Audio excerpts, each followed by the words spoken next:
সন্ত্রাস বিরোধী আইনে জামাত শিবির নিষিদ্ধ, এরপরও মাঠে নামলে কঠোর ব্যবস্থা, স্বরাষ্ট্র ও আইনমন্ত্রীর হুঁশিয়ারি, বিএনপির নিন্দা। দেখছিলেন সংবাদ শিরোনাম, এবার বিস্তারিত। জামাতে ইসলামী ও ছাত্র শিবিরের রাজনীতি নিষিদ্ধ করে প্রজ্ঞাপন জারি করেছে সরকার। গতকাল এই সংক্রান্ত প্রজ্ঞাপন জারি করে স্বরাষ্ট্র মন্ত্রণালয়। এর ফলে প্রকাশ্যে রাজনীতি করার সুযোগ থাকবে না দলটির। প্রজ্ঞাপন জারির পর স্বরাষ্ট্রমন্ত্রী আসাদুজ্জামান খান বলেছেন, নিষিদ্ধের পরও রাজনীতি করলে জামাতকে মোকাবেলা করা হবে। অন্যদিকে আইনমন্ত্রী আনিসুল হক বলেছেন, এই দলটির সাথে সম্পৃক্তদের বিষয়ে পর্যালোচনা করে আইনগত ব্যবস্থা নেবে সরকার। রিপোর্ট রিশান নাসরুল্লাহর। জামাত ইসলামের রাজনীতি নিষিদ্ধ করা হবে সরকার এমন ঘোষণা দেয় সোমবার। এরপর বুধবার প্রজ্ঞাপন জারির কথা থাকলেও সেটি সম্ভব হয়নি। অবশেষে বৃহস্পতিবার প্রজ্ঞাপন জারি করে স্বরাষ্ট্র মন্ত্রণালয়। জামাত শিবির নিষিদ্ধ করার সর্বসম্মত সিদ্ধান্ত গৃহীত। স্বরাষ্ট্র মন্ত্রণালয়ের জননিরাপত্তা বিভাগের সচিব জাহাঙ্গীর আলমের সই করা প্রজ্ঞাপনে বলা হয়েছে, যুদ্ধাপরাধ ও মানবতা বিরোধী অপরাধে দায়ী দলটি। এছাড়া নির্বাচন কমিশনও দলটির নিবন্ধন বাতিল করেছে, যা আদালতেও বহাল রয়েছে। পাশাপাশি সাম্প্রতিক সময়ে ধ্বংসাত্মক ও সন্ত্রাসী কর্মকাণ্ডে দলটির জড়িত থাকার প্রমাণ পেয়েছে সরকার। এসব বিষয় বিবেচনায় নিয়ে সন্ত্রাস বিরোধী আইন অনুযায়ী বাংলাদেশ জামায়াত ইসলামী ও বাংলাদেশ ইসলামী ছাত্র শিবির সহ সকল অঙ্গ সংগঠন নিষিদ্ধ হিসেবে তালিকাভুক্ত করা হলো। প্রজ্ঞাপন জারির পরে স্বরাষ্ট্রমন্ত্রী আসাদুজ্জামান খান বলেন, দলটি এখন মাঠে থাকতে চাইলে মোকাবেলা করবে সরকার। আমরা যুদ্ধ করে দেশ স্বাধীন করছি না, ওদের বিরুদ্ধে তো আমরা সেই ৭১ থেকে যুদ্ধ করতেছি, কাজেই এইগুলোই আমাদের সক্ষমতা অনেক আছে। এর আগে আইনমন্ত্রী আনিসুল হক বলেছেন, দলটির সাথে যারা জড়িত রয়েছে তাদের ব্যাপারে পর্যালোচনা করে ব্যবস্থা নেওয়া হবে। ব্যান করার পরেও তাকে আপনার সাজা দেওয়া যাবে না এমনটি নয়, কিন্তু কথা হচ্ছে ব্যান যেহেতু হয়ে গেছে, হয়তো ব্যান করার ব্যাপারটা সাজার মধ্যে আর আসবে না। এই দলের আন্ডারে তারা রাজনীতি করতে পারবে না। এবং তারা যদি দেখেন, আবারও আমি বলছি, বাংলাদেশে আইন আছে, তারা যদি বাংলাদেশের কোনো আইনে অপরাধ করে থাকে অবশ্যই তাদের বিচার হবে। কিন্তু এটা যদি আপনারা বলেন গণহারে, জামাতে ইসলামের যারা নতুন কর্মী, যারা 1971 পরে জন্ম নিয়েছে, কিন্তু তাদেরকে বিচার করা হবে, আমি এরকম গণহারে বিচার করা হবে না। 1975 সালের পর বাংলাদেশে রাজনীতি করার সুযোগ পায় জামায়াত ইসলামী। এরপর 2008 সালে নাম পরিবর্তন করে বাংলাদেশ জামায়াত ইসলামী করে দলটি। রিশান নাসরুল্লাহ, বাংলাভিশন, ঢাকা। বাংলাদেশ জামাত ইসলামকে নিষিদ্ধের প্রতিবাদ ও নিন্দা জানিয়ে বিবৃতি দিয়েছে বিএনপি। দলটির পক্ষ থেকে বলা হয়েছে, নিরপেক্ষ কোনো তদন্ত ছাড়াই অপবাদ দিয়ে কোনো রাজনৈতিক দলকে নিষিদ্ধ ঘোষণা সংবিধান সম্মত নয়। বিএনপি মহাসচিব মির্জা ফখরুল ইসলাম আলমগীর স্বাক্ষরিত বিবৃতিতে অভিযোগ করা হয়, পরিকল্পিতভাবে ইস্যু বানানোর পুরনো কার্ড নতুন করে খেলে আওয়ামী লীগ জনদৃষ্টি ভিন্ন খাতে নেওয়ার চেষ্টা করছে। পরিস্থিতি জটিল ও সংঘাতময় করে তার দায় বিরোধী দলের উপর চাপানোর চেষ্টা করছে। 80 দশকে স্বৈরাচার বিরোধী আন্দোলনে জামাতকে সাথে নিয়ে আওয়ামী লীগ আন্দোলন করেছিল এবং নির্বাচনেও অংশ নিয়েছিল। দলটির সঙ্গে একসঙ্গে হরতালও করেছে। আজ আওয়ামী লীগের সঙ্গে জামাত নেই বলেই তাদের নিষিদ্ধ করা হয়েছে বলে বিবৃতিতে উল্লেখ করা হয়। আরও বলা হয়, এসব অগণতান্ত্রিক কাজ করে এক দফা আন্দোলন থেকে জনগণের মনোযোগ সরাতে পারবে না সরকার। সকাল থেকে রাজধানীতে চলছে গুঁড়ি গুঁড়ি বৃষ্টি। সাপ্তাহিক ছুটির দিন যান চলাচল তেমন নেই। বৃষ্টির কারণে সকাল থেকে রাজধানীর যান চলাচল তুলনামূলক কম। কারওয়ানবাজার, ফার্মগেট, পল্টন, গুলিস্তান, মতিঝিল সহ বিভিন্ন এলাকায় ঘুরে দেখা যায় বাস, অটোরিকশা চলাচল করলেও ব্যক্তিগত গাড়ি তেমন নেই।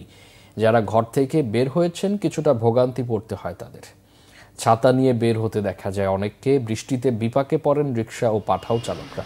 আবহাওয়া অফিস জানিয়েছেন, মৌসুমি বায়ুর প্রভাবে এই বৃষ্টিপাত শুরু হয়েছে। এদিকে কারফিউ শিথিল থাকলেও গুরুত্বপূর্ণ সড়কগুলোতে সেনাবাহিনীর টহল অব্যাহত রয়েছে। পাশাপাশি আইনশৃঙ্খলা রক্ষায় মোতায়েন রয়েছে পুলিশ ও বিজিবি। কোটা আন্দোলনে একমাত্র উপার্জনক্ষম মানুষটিকে হারিয়ে দিশেহারা পঞ্চগড়ে আবু সায়েদের পরিবার।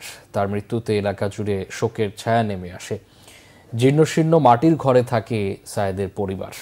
ব্যাংকে ঋণের বোঝা রেখে গেছেন সায়েদ। সুদে আসলে এখন বেড়ে দাঁড়িয়েছে প্রায় 3 গুণ। সেই ঋণ কিভাবে শোধ হবে আর সংসার চলবে কিভাবে, সেই দুশ্চিন্তায় অস্থির শোকাহত এই পরিবারটি। পঞ্চগড় প্রতিনিধি মোশাররফ হোসেনের তথ্য ছবিতে রিপোর্ট। কোটা আন্দোলনে প্রাণ গেল নিরপরাধ ও নিরীহ মুদি দোকানদার আবু সায়েদের। 19 জুলাই সংঘর্ষের সময় ঢাকার মোহাম্মদপুরের বরসিলা এলাকায় মাথায় গুলিবিদ্ধ হয়ে মারা যান তিনি। সায়েদের বাড়ি পঞ্চগড়ের বোদা উপজেলার মারিয়া ইউনিয়নের প্রধানহাট এলাকায়। সায়েদের মৃত্যুতে পরিবারে এখন শুধুই আহাজারি। দরিদ্র পরিবারটির সম্পদ বলতে ভিটেমাটির 15 শতক জমি। কৃষি ব্যাংক থেকে 45,000 টাকা ঋণ নিয়ে মুদি দোকান শুরু করেছিলেন সায়েদ। এখন সুদে আসলে ঋণের পরিমাণ প্রায় 1,20,000। 19 জুলাই শুক্রবার নামাজের পর দোকানের পণ্য আনতে গিয়েছিলেন সায়েদ। স্ত্রী মাজেদা বেগমের সাথে স্বামীর শেষ কথা হয় বৃহস্পতিবার। পরদিন বাড়িতে তার টাকা পাঠানোর কথা ছিল। নিহত আবু সায়েদের ছেলে মামুন ইসলামের আকুতি, তার বাবা তো কোনো অপরাধ করেননি। সংসারের অন্ন কিভাবে জোগাড় হবে সেই চিন্তায় দিশেহারা পরিবারটি।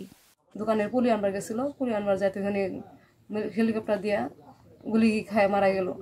এরকম লোক নাই আমাদেরকে 10টা দিয়ে চালাবে। আপনার কাছে আমি বিচার চাই, কি আমাদের বাচ্চার লেখাপড়ার খরচ চাই। আমার আব্বা যে গুলি খেয়ে মারা গেল শুক্রবার দিন দুপুরে পরে যে নামাজের পরে গুলি খেয়ে মারা গেলো, এটি সরকার কাছে আবেদন যে আমার এটা বিচার চাই আমরা। আবু সায়েদ খুব সহজ সরল ছেলে ছিল। সে কারোর সঙ্গে ঝগড়াঝাটি বা কোনো দলের সঙ্গে সে সম্পৃক্ত না। স্থানীয় জনপ্রতিনিধি বলেন, আবু সায়েদ সংসারের সব খরচ চালাতেন। সে অত্যন্ত দরিদ্র ও খুব ভালো মানুষ ছিলেন বলেও জানান তিনি। উনি লোক অত্যন্ত ভালো ছিল, তার ছেলে মেয়ে আছে, এই তার রোজগারের পয়সা দিয়ে তার সন্তান ছেলে লেখাপড়া শিখছে, তার ভরণ পোশাক খাওয়া দাওয়া সাহেদ আলীরই সম্পন্ন করে। আবু সায়েদের হত্যার বিচার দাবি করেছেন তার পরিবার সহ এলাকাবাসী। Bangla Vision news desk. স্নায়ুযুদ্ধ পরবর্তী সময় পশ্চিমা বিশ্বের সাথে সর্বোচ্চ সংখ্যক বন্দি বিনিময় করল রাশিয়া। এক্ষেত্রে রাশিয়ার উপর আরোপিত নিষেধাজ্ঞা শিথিল বা অর্থের বিনিময় হয়নি বলে নিশ্চিত হয়েছে যুক্তরাষ্ট্র। মার্কিন প্রেসিডেন্ট জো বাইডেন জানিয়েছেন 16 বন্দীকে মুক্তি দিয়েছে রাশিয়া। এর মধ্যে 3 জন জন্মসূত্রে মার্কিন নাগরিক, 1 জন গ্রিন কার্ডধারী, 5 জন জার্মানির এবং 7 জন রুশ রাজবন্দী। তুরস্কের মধ্যস্থতায় মুক্তি পাওয়া পশ্চিমা নাগরিকদের মধ্যে ছিলেন ওয়াল স্ট্রিট জার্নালের রিপোর্টার ইভান গার্শকোভিচ এবং সাবেক মেরিন সেনা পল উইলান। গুপ্তচর বৃত্তির অভিযোগে 2023 সালে গার্শকোভিচকে 16 বছরের কারাদণ্ড দেয় রাশিয়ার আদালত। একই অভিযোগে উইলানকে আটক করা হয় 2020 সালে। বন্দীদের বিমানে তুলে দেওয়ার প্রক্রিয়াটি সম্পন্ন হয় তুরস্কের আঙ্কারায়। দেশে ফেরা 8 বন্দীকে অভ্যর্থনা জানাতে মস্কোর বিমানবন্দরে উপস্থিত ছিলেন রাশিয়ার প্রেসিডেন্ট ভ্লাদিমির পুতিন। যুক্তরাষ্ট্র, জার্মানি, পোল্যান্ড ও স্লোভেনিয়া এবং বেলারুশের কারাগারে এতদিন বন্দী থাকা 8 জনের মধ্যে রাশিয়ার ব্যবসায়ী, পার্লামেন্ট সদস্যের সন্তান, নিরাপত্তা বাহিনীর সদস্যও রয়েছেন। এদিকে বন্দি বিনিময় হলেও রাশিয়াকে কোনো ছাড় দেওয়া হয়নি বলে নিশ্চিত করেছেন মার্কিন নিরাপত্তা উপদেষ্টা জ্যাক সুলিভান। এই ছিল এখনকার মতো। পরে সংবাদ বেলা 11টায়। এছাড়া বাংলা ভিশন সংবাদ ও সংবাদ সংশ্লিষ্ট অনুষ্ঠান দেখতে ভিজিট করুন www.bvnews24.com ও facebook.com/banglavisionnews এবং সাবস্ক্রাইব করুন youtube.com/banglavisionnews। এতক্ষণ সাথে থাকা অসংখ্য ধন্যবাদ।